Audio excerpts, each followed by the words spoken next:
Okay, so I wanted to make this video because I know there's people on YouTube who are just tired of their love journey, or their soulmate journey, or their twin flame journey.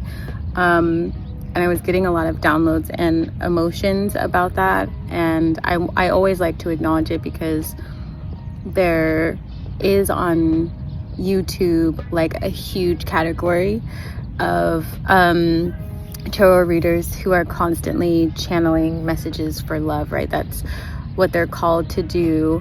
But there's very few readers who will actually come and help you when you hit the low, or when you hit those feelings of like, I'm over this, I'm tired, I don't want to do this anymore. Can you please just stop playing all the like effing love songs all the time?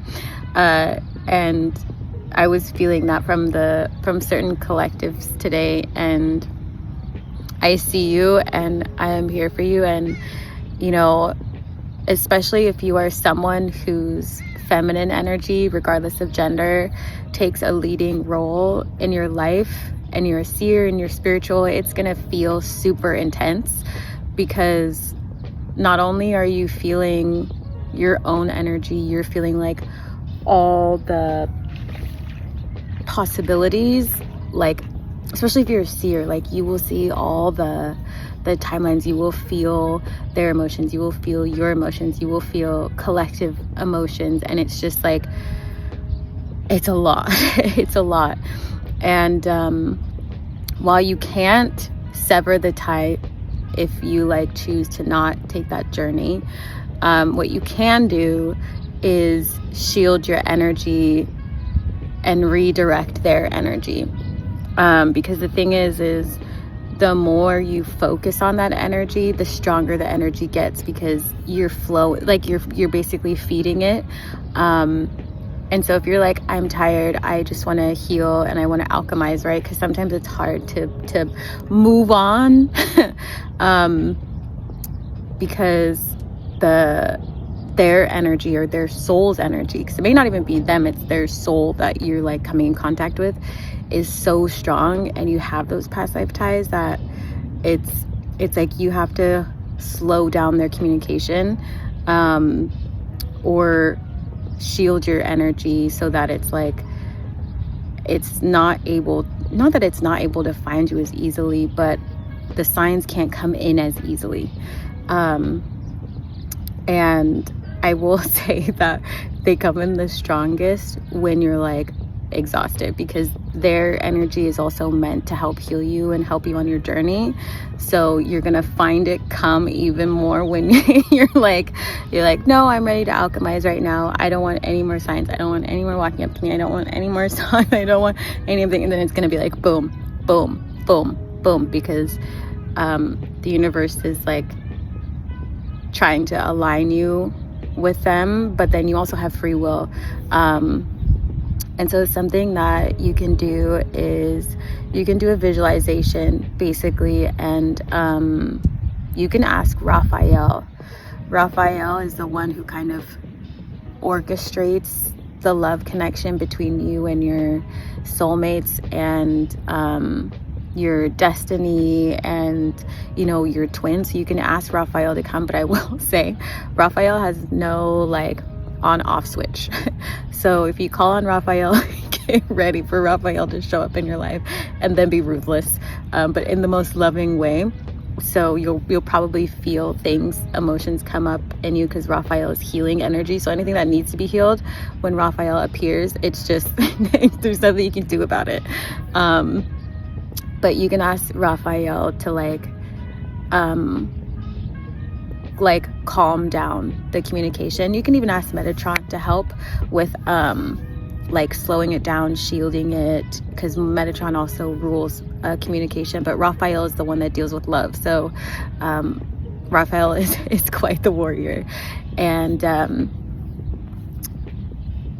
another thing you can do is, especially if you're the one, fucking pests, been doing so much cord cutting even in the astral, I just like, I'm gonna smack all these things. that's the other thing. When your love connection starts to get stronger, you're gonna realize there's gonna be like little pests that start to show up because they're about to linger in your energy. We're gonna talk about another Z school for the gifted. I'm gonna tell you how to get rid of them. So you can visualize your energy being the sun energy and like connecting with the sun, and then basically what you can do is visualize the soulmate or the twin flames, or it can be like a love energy that's been overwhelming you, and even if it's a group of people that have been overwhelming you. And what you can do is imagine the connection or feel the connection that is between you and them, and then you basically remove your connection, like the energetic tube or whatever you want to call it, and you put it at the sun. Like you put it at the sun, or you make like a from me to the sun to them kind of connection. So you redo the connection. So instead of it coming straight to you, it's like filtered through the sun. And that helps a ton because it also allows you to, dude, I'm gonna smack somebody. I know exactly who that is too. Little fucking pestilence. Basically what it does is allow you to be able to alchemize energy a lot easier, and then they don't, because it's not like you can't take the love away, but then you're also sending them healing energy, but you're sending them, like the feminine energy is very close. It's close to the moon and the sun, but your brightness can be redirected through the sun. So that's another way for them to like still feel like your love, but it's not pulling on your energy, especially if you're alchemizing, because they'll also feel when you're alchemizing. But yeah, I wanted to share that because it's a really interesting journey, and it can be great at times. But I think we also, as like healers and content creators and spiritual teachers, need to acknowledge the times when it's not so great and when you kind of want to pull your hair out and like move on, right? Because there's healing in those moments, and we need to just all be honest about what we are needing in that moment, and allow yourself and like give yourself permission, space to heal, to grieve, to let go. Like, do your cord cuttings right now. Like, it's super important. I was talking about it on the last live, and of course, like if you need help, book a cord cutting. If you need candle workings, like whatever it is, come to Z School for the Gifted. We're doing Astral Protection tonight, and I'm gonna guide everybody through it to help shield their energy from a lot of the chaos that is going on right now energetically.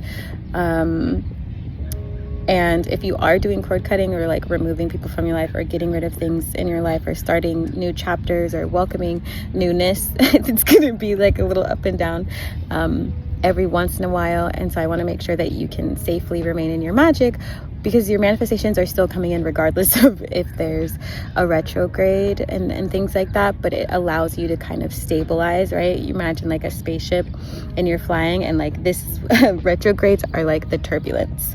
And so when you do your astral protection, like you can also protect that, because it's like a liminal space, so more energies can get to you there versus in your 3D. So when you protect that, you can also have peace in your 3D as well. And I'm going to be teaching you like how to shut energy out and stuff like that. Because for instance, like I will do a cord cutting, and then, you know, the people always will show up right after that, like probably like less than 24 hours after that, and it'll be fast. And then that'll give you a glimpse into who you need to remove from your life, who's been siphoning energy, right? You can do another cord cutting or do a banishing or whatever it is to remove those ties, get Reiki attunements, and then once you continue to do that and like set up your fiery wall of protection, right? Because you need protection after you do these cord cuttings, you need protection. Otherwise energies can just reattach. Like once you do that, And then you will sometimes notice in the astral, they'll start to visit you, right? Because they can't get to you from siphoning. So then they'll go through a liminal space. And so you need to shield your liminal space. And sometimes you also need to have conversations. Like there were folks I had cut out, and then it was like all of them were in different sections of my dreams, like, oh, come hang out, blah, blah, blah. And I was like, nope, nope, nope, nope, nope.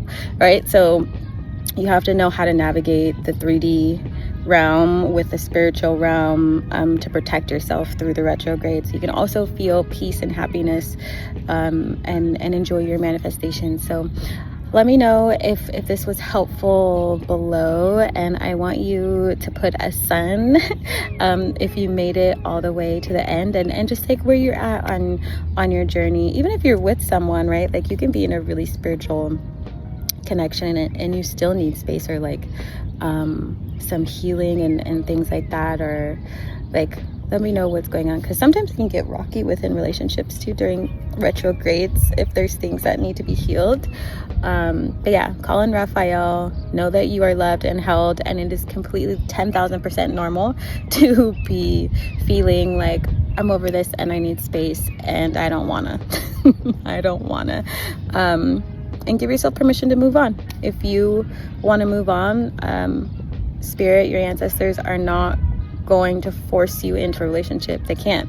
And if you don't want it, then don't choose it, and then keep going. Keep going. So I just wanted to share that with you all, and I'm sending you lots of love, lots of hugs. Choose yourself, choose the now, and hopefully I will see you in Z School for the Gifted. Link is going to be in the description.